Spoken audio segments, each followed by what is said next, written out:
You are watching Chris and the Donnas.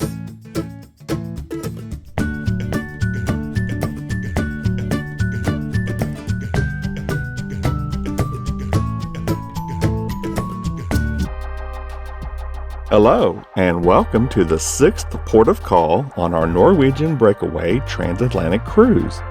This is Lisbon on the western coast of Portugal. We purchased the Panoramic Drive Through Lisbon short excursion operated by BC Tours. To learn more about BC Tours, visit their website at www.bcagency.net. There is a link in the description below.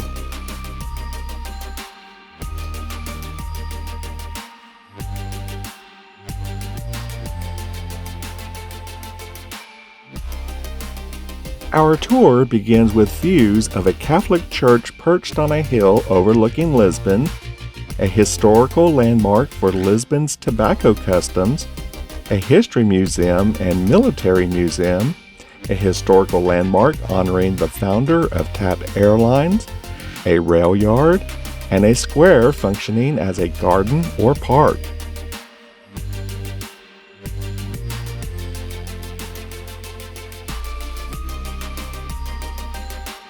Much of this tour lives up to its name of Panoramic Drive Through Lisbon, with a heavy emphasis on the through part.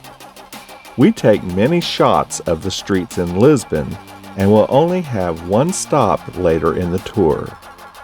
Fasten your seatbelts as we zip through the city.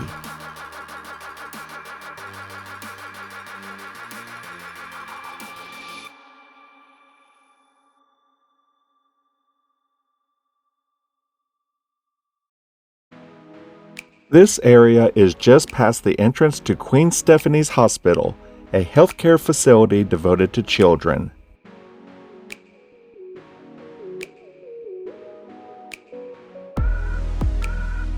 One reason for taking a bus tour instead of a walking tour on our first trip to Lisbon is so we can see more of the city.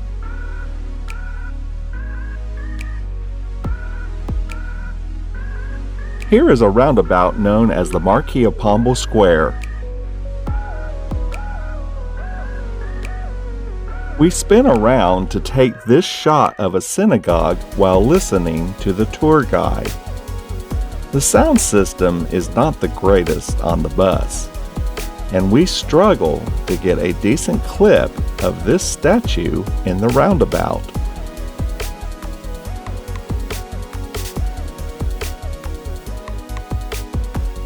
This is the Jardim de la Estrela City Park, which has an abundance of trees.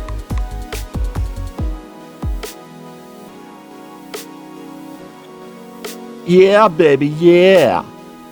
Ooh, Lisbon. Way to take us on a groovy, psychedelic trip with these colorful tiled walls along the street. Far out, man! Maybe we should put on our funky tie-dye shirts.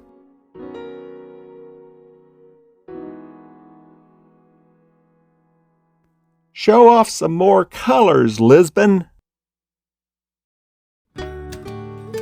We pass by the Museum of the Orient, which houses articles of Asian art.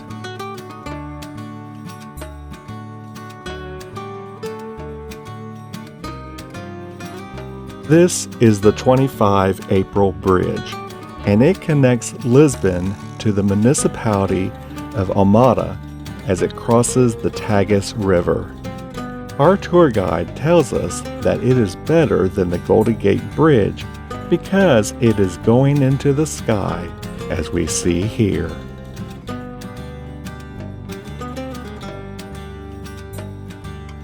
The Lisbon Congress Center provides multifunctional and flexible spaces. Pleasant accommodations await at the Hyatt Regency Lisbon.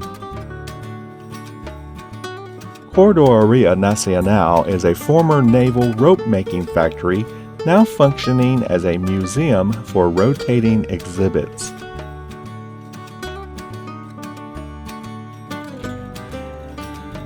MAAT stands for Museum of Art, Architecture, and Technology. The Teju Power Station now houses the Electricity Museum. Behind this playground is Quake, the Lisbon Earthquake Museum.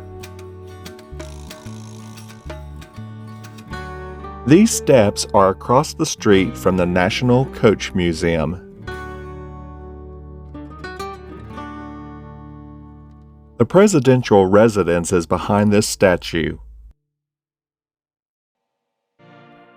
Our one and only stop on the tour occurs at the Geronimos Monastery, where we can stretch our legs and take in the sights around us.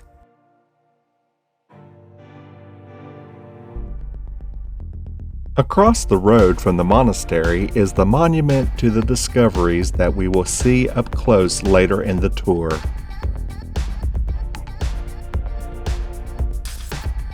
The monastery was erected in the early 1500s near the launch site of Vasco da Gama's first journey.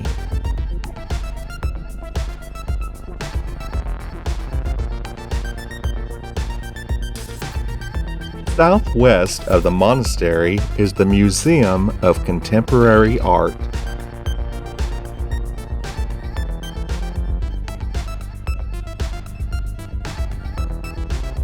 Our time is limited at the monastery, but it has much to offer for lovers of history and architecture.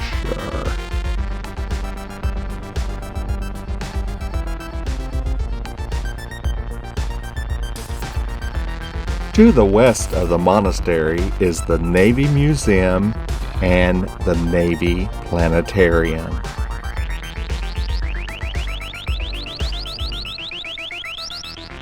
This is the west entrance into the monastery. Monastery selfie! Here is our first glimpse of the Belem Tower. After turning around, we ride by the Monument to Overseas Combatants.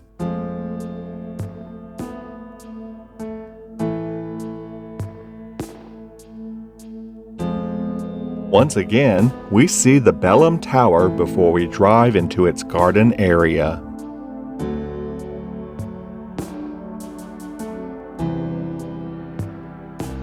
The Belem Tower Garden provides a nice park atmosphere with plenty of walkways among the trees.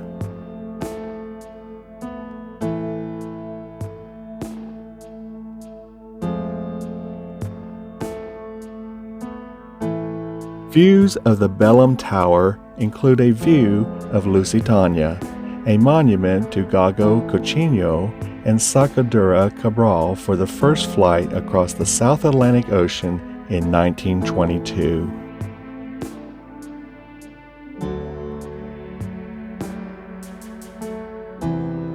As we ride back toward the road, we pass by the Bom Sucesso Marina.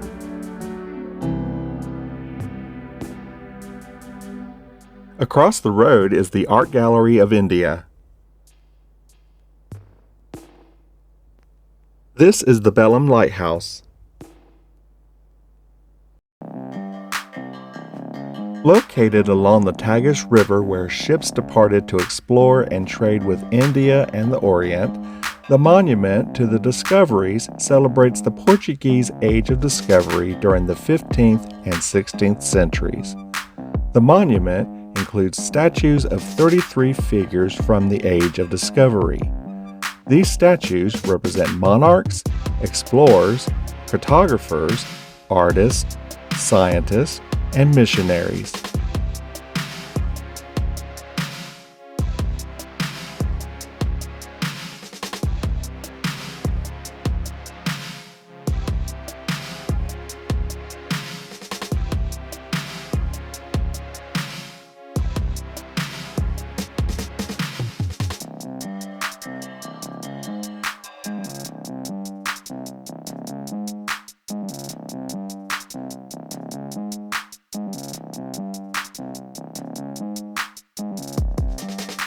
In front of the presidential residence is the garden of Afonso de Albuquerque.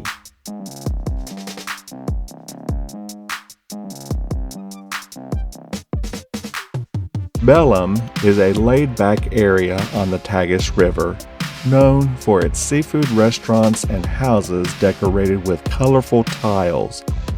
There are also historic landmarks and museums that enhance the cultural experience of visiting this section of Lisbon.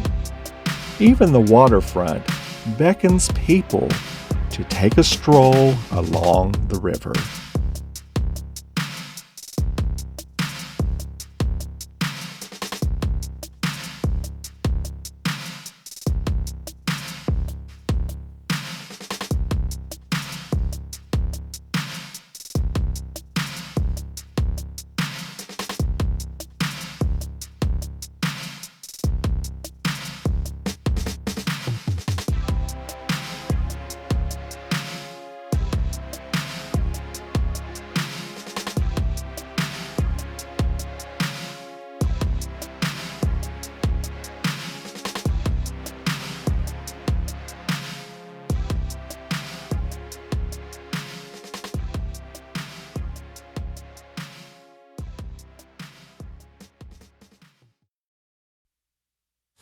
Our view of the other side of the Tagus River is still obscured by the fog as we pass under the 25 April Bridge again.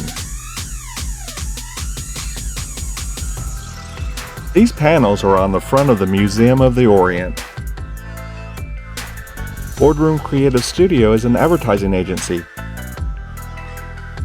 Once again, let's ride along Infante Santo Avenue, where we can experience the colorful tile walls that line both sides of the street. It feels like we are about to be transported into another dimension.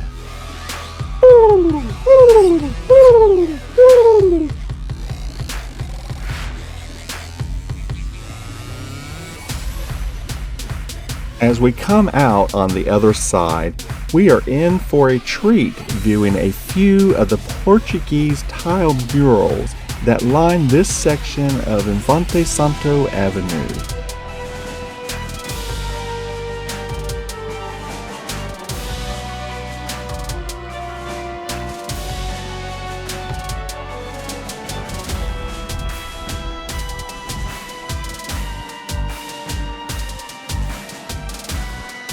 Approaching the Basilica of Estrella, I struggled to capture a decent clip of the structure.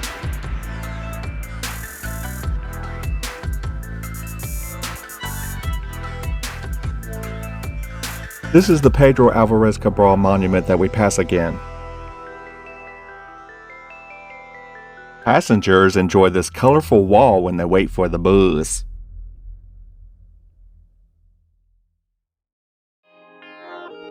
Mama Shelter Lisboa is a hotel that offers dining and a rooftop terrace.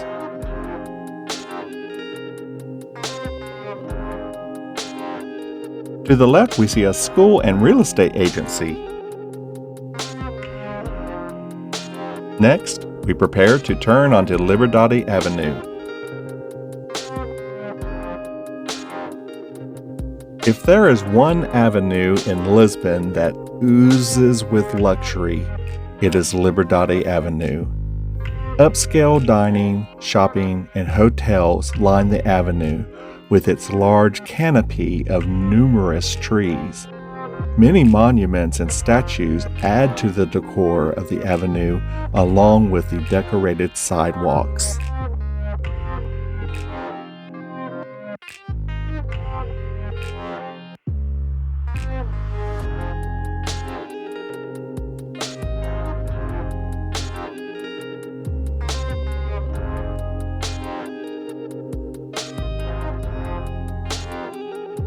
Restauradores Square and its monument to the restorers in the center is dedicated to the restoration of Portugal's independence in 1640 after 60 years of Spanish domination.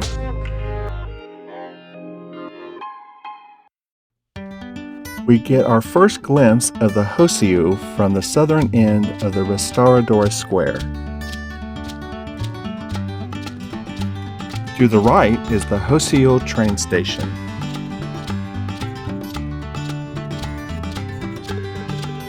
The Rossio is the popular name for the King Pedro IV Square and has been one of Lisbon's main squares since the Middle Ages.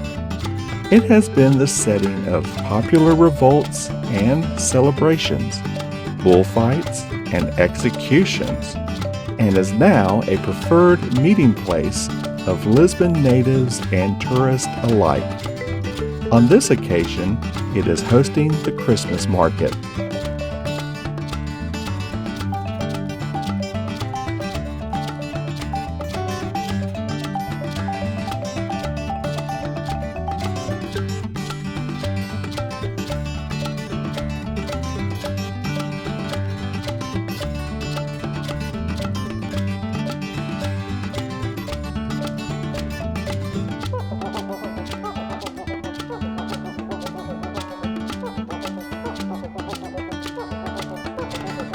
Before leaving the Rossio, we see the Queen Maria II National Theatre.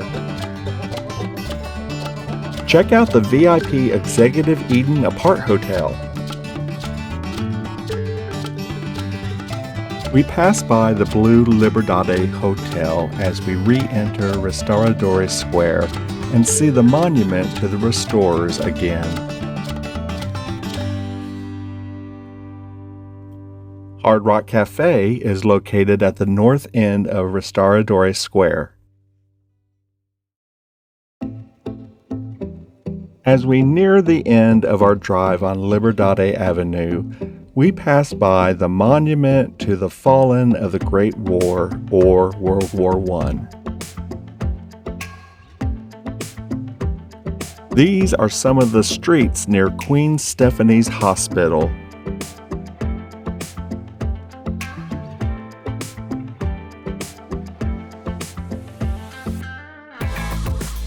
Next, we pass by Hotel Travel Park Lisboa and Massa Hotel Almirante. We turn right onto Moraes Soares Street and see several shops and businesses along both sides of the street.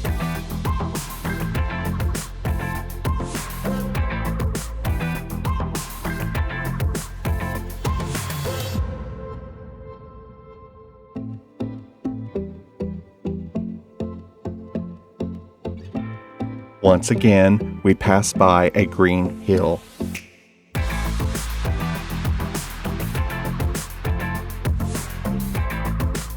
This retaining wall is seriously supporting the structures above.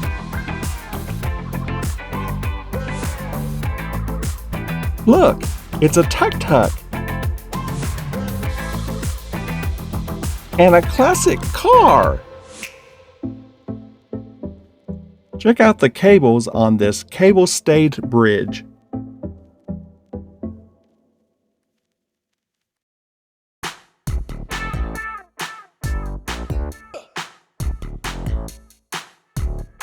These railroad tracks lead to the Santa Apollonia train station.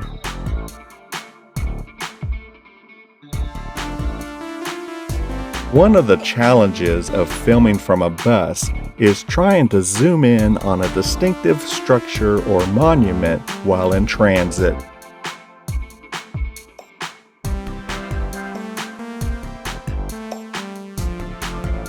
The Church of Santa Engracia is a 17th century monument that was converted into the National Pantheon in 1916. Important Portuguese personalities are buried there.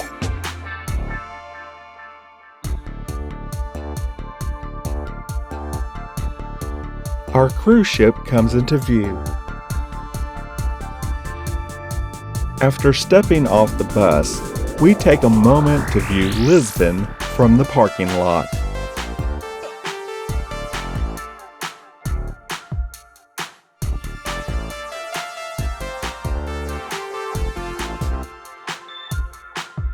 Before going into the terminal, we capture one of our best views of the Norwegian Breakaway during the cruise.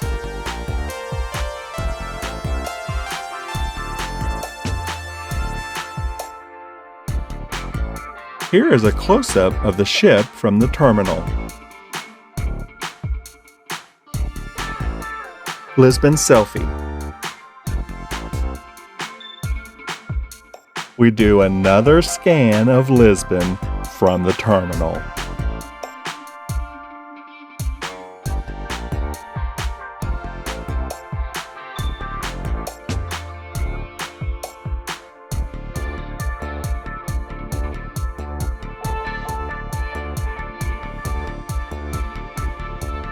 Later in the afternoon, we scan Lisbon again with some fog limiting our view from the ship.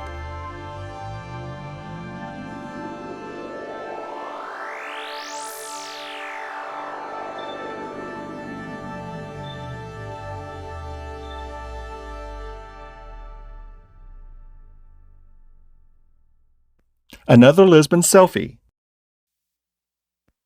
Seeing other cruise ships indicates how popular Lisbon is as a port of call.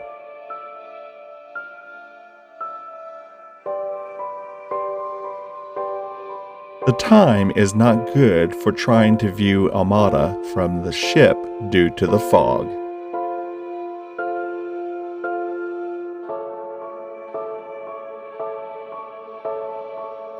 One of the cruise ships in port is leaving.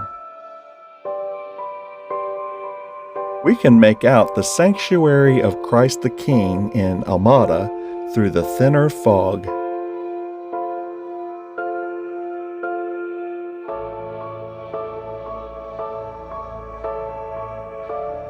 After a delay in our departure time, we see the support vessel sailing away as our cruise ship makes final preparations to leave. We do not mind, as the remainder of our cruise will have more sea days on the Atlantic.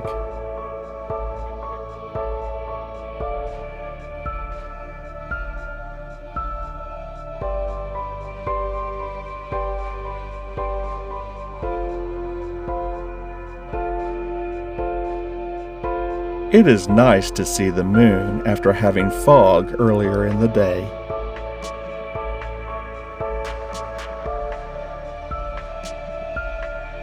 By leaving after dark, we get to enjoy the sanctuary of Christ the King lit up at night.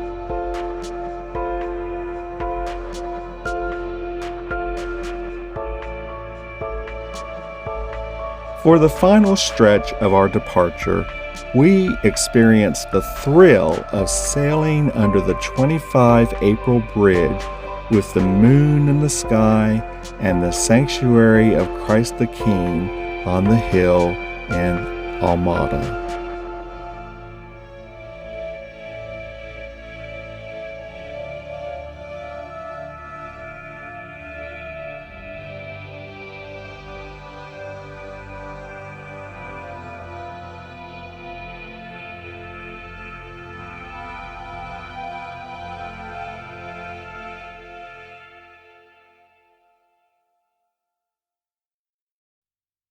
Don't forget to like this video by giving it a thumbs up. Leave a comment below to let us know what you think. If you're not a subscriber, click the red subscribe button below. And keep up with our latest videos by clicking the notification bell. Thank you for watching. Be sure to check out these other videos, and we'll see you next time.